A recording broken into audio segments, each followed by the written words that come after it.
Good morning, everybody. Happy Tuesday. We have an amazing show for everybody today. What do we have, Krystal? Indeed, we do. We got a great panel for you. Rachel Bovar and Roger Fisk are going to be here. Ryan Grimm is going to be here with the latest on the Voting Rights Act reauthorization, which now has bipartisan support. We've got Ben Smith on to talk about the Chinese propaganda machine at the very start of COVID, but we wanted to begin with Biden's kind of vague, kind of weaselly call for a ceasefire in Israel-Palestine. Yeah, so the president issued a call yesterday. Let's put it up there on the screen after a call with Prime Minister Bibi Netanyahu, saying he spoke today, but reiterated his firm support for Israel's right to defend itself, but then said he wanted to bring calm for Jerusalem.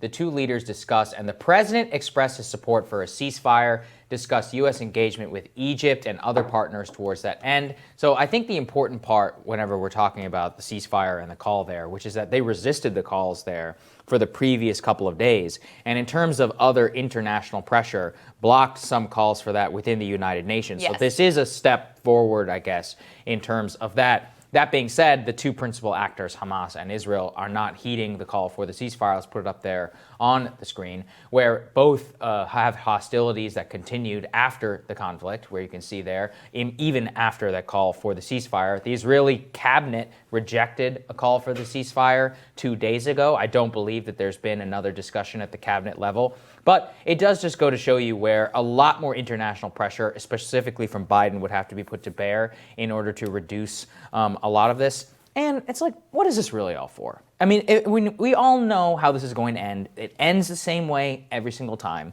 with some sort of negotiated ceasefire with no real policy change whatsoever, really, on both sides. So it's like people are just being killed so that both sides can really just save face. And I just think it's completely pointless. And that's the worst part about this entire thing. Yeah, I mean, the Israeli government has a phrase for this: periodic, attacks on Gaza, just mowing the grass. Right. And Bibi and the rest of the Israeli administration just flat out have said, no, we're going to do what we want to do, and then we'll stop.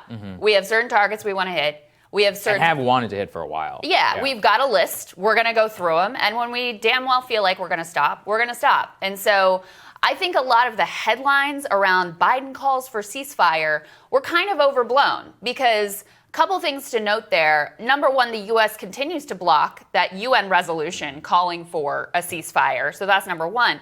Number two, he doesn't put any time frame there whatsoever.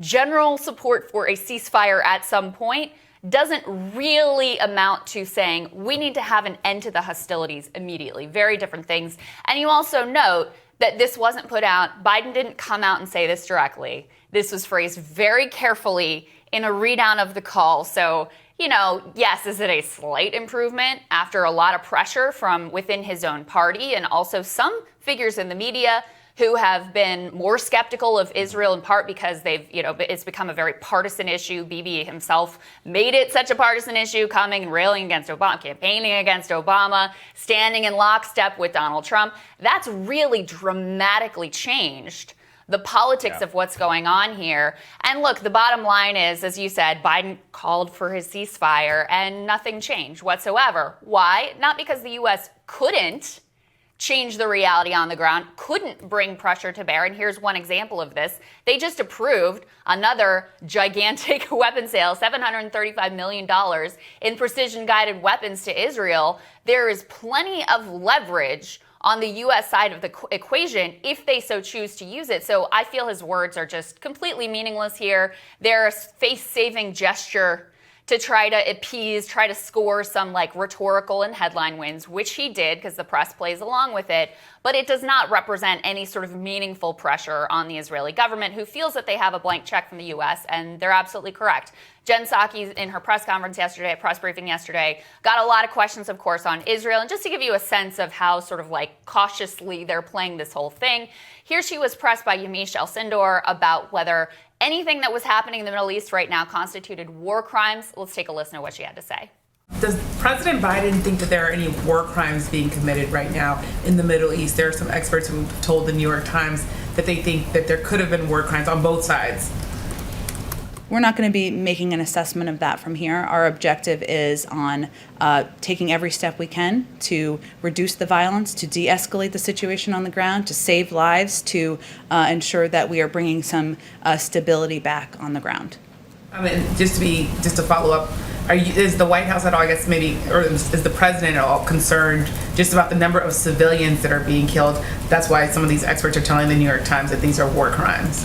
Well, I would say, Mish, that in the readouts that we put out this weekend, we included, and as I've noted a little bit earlier in the briefing, his concern about the lives lost. Every life lost is a tragedy, and certainly that's why we are eager to de-escalate the violence on the ground, bring an end to the conflict, so that more lives can be saved. Yeah, it's just stunning. And this is something we covered yesterday with Ryan. And I found this absolutely incredible, which is in 2002, Ari Fleischer, the guy who lied about going to war in Iraq, stood at the White House podium and actually condemned Israeli action against apartment buildings, saying the president views this as a heavy hand. This is George W. Bush, by the way, Mr. Toppling the Saddam statue. The president views this as a heavy-handed action that is not consistent with dedication to peace in the Middle East, and that these were apartment buildings that were targeted. This is an instance in which the United States and Israel do not see eye to eye. This is the same tactic in the year 2002, 19 years ago. But again, it goes to show you how much politics around the issue have changed, which is that whenever U.S. bipartisan policy was opposition to settlements, there was a lot of different politics around how you could criticize Israeli action, because the ultimate goal really was trying to bring Palestinians into a political process. Yeah. With the large abandonment of that with the bipartisan policy of Obama, Trump, and now with Biden, along with the collapse of the Israeli center left and the abandonment of the Israeli state, by the Arab states of the Palestinians, it's created, again, a situation where, yes, the U.S. president can say he supports a ceasefire. Realistically, because of his own domestic political pressure, he's not going to do anything about it. And then there's no real call on the other side. It does just create like this hellish situation where it's like I said, what is everyone fighting about right now? Even they would tell you, they're like you said, it's not, even at this point in retaliation for anything. They want to go after a pre-approved list of terrorist targets that the IDF has and pretty much has sitting on their desk at all times. And then Hamas is doing the same thing. It actually really helps them politically whenever a lot of these things continue to happen. And it will eventually end when the Israelis want it to stop and when Hamas decides that it's saved face enough. And literally nothing will change except 1,000 people or so will be dead. That's the worst part. People really need to understand. Anyone telling you that there's a meaningful process towards the possibility of a two-state solution is lying. I mean, that is the fact of the matter. The Israeli government, they don't want a two-state solution. They want permanent apartheid. I mean, that is their sort of express policy at this point. That's what these settlements are all about, creating facts on the ground so that what, could have, back in the 90s when this was a live issue, could have been a Palestinian state. That's all over. I mean, there's no efforts in that regard. They may say the words two-state solution, but all of their actions and all of the laws that they're passing and the movement within Israeli society itself completely exposes the lie of that. And of course, on the Palestinian side, they want democratic rights. They don't want to be in a second-class citizen apartheid state anymore. So you're at this total loggerheads. There's zero chance for a two-state solution. So again, anyone who says anything about the two-state solution who actually knows better are just straight up lying to you. There's zero possibility of that ultimately happening. So it's a horrific situation, and I think part of why we've gotten to this place where even under the Bush administration, you may have had those sort of verbal condemnations. No one was ever willing to hold up military aid to actually put pressure on the Israelis where it counted. Obama was the only one who even, allowed one of these UN resolutions to go through, which are ultimately meaningless as well. After he never had to run for re-election, too, by the way. Exactly, which is a really important point. And while he was in office, when it could have made a difference, he had essentially the same policy as every single administration has had.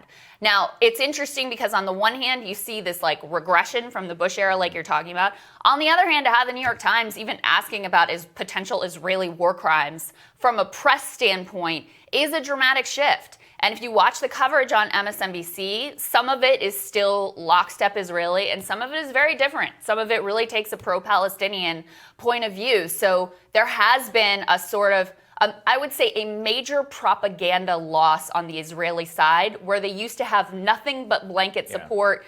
Biden's comments about their right to self-defense and not even mentioning the Palestinians would have been wholly uncontroversial in very recent years. The biggest mistake that the Israelis made was explicitly aligning themselves with an American political party, with the GOP. In 2015, Bibi taking the invitation of the GOP to come to American soil and campaign against the American president. It does not matter how you feel about the Iran deal. I think that is an outrageous, flagrant violation of diplomatic norms. Most people would agree with you. Imagine if Emmanuel Macron came here to chastise Trump about neoliberalism or the European Union. I'd be like, shut up and go back to your country and enjoy the nuclear umbrella. I would say it about any foreign leader. And that's the same thing whenever it comes to, he came here, explicitly aligned himself. Not only that, I mean, just kissed Trump's ass the entire time that he was in president. Tweeting, he's like, Trump is right, walls were. I'm not even disputing about what they were saying, but he explicitly would use his president or prime ministerial Twitter account in order to back up Trump on American domestic political priorities. You know, man, like, you insert yourself into American culture war, you are going to reap the rewards and the destruction of American culture war. And so I think that the explicit alignment with the GOP, greatest mistake that they ever made. And they are beginning to see what is going to happen with that. And, yes, Biden is the president and continuing this. I think in 10, 15 years, I don't think that the bipartisan consensus on Israel will hold whatsoever. And even on the right, you will not see it as much. But there is a deep skepticism, again, of what I'm talking about, which is that, if you call yourself a nationalist and more, like slavish commitment, really, to just like another foreign state without really questioning what it's doing is just not something that I think is going to hold for a long time. That being said, of course, they're going to align themselves with, the Israeli government and for the long period, especially when Hamas is in control. But if things were to change on the Palestinian side, I could see a difference changing. Very dramatic situation. We're going to tell you what's on our radars. That's next.